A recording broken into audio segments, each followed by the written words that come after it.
You know how when we were young, people would ask a lot of times, "Hey, kid, what do you want to be when you grow up?"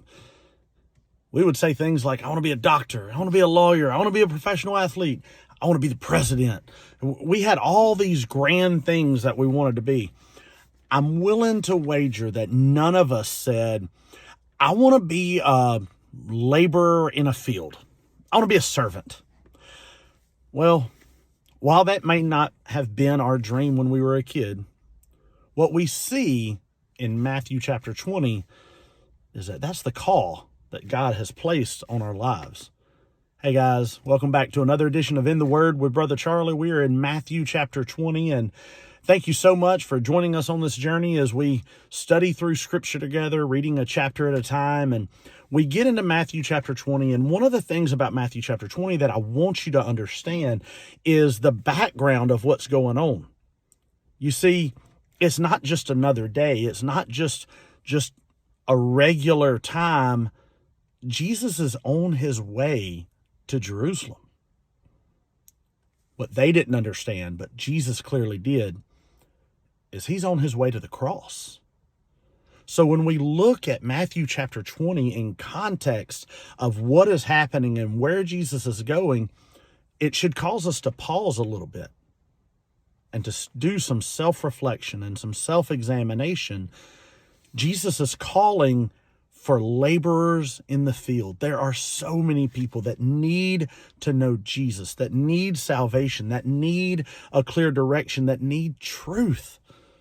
And they need for us to go live the word and preach the word, proclaim the word for them. But not only does that happen, but what else we see in Matthew chapter 20 is, well, some preferred treatment is requested. And what we know is that everybody in the world wants to be served. Everybody in the world wants to be on top. Everybody wants to be the best and to be the greatest. But Jesus reminds us that in his kingdom, it's different. Those of us that serve, that pour out into others, those are the ones that receive the greatest reward. The ones that sacrifice and serve, not the ones that desire fame and popularity. They'll get their reward. But the ones that desire to give. And so while, yes, when we were young, we may have wanted greatness, what Jesus views greatness as is those that sacrifice themselves for the kingdom, for others.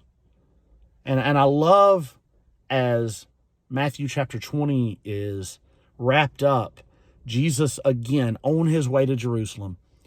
Two blind men, as he's leaving Jericho, begin to cry out to him. The crowd's telling him to hush, leave Jesus alone. Jesus stops and he says, "What do you want from me?" And these two blind men tell Jesus, "We want for our eyes to be opened."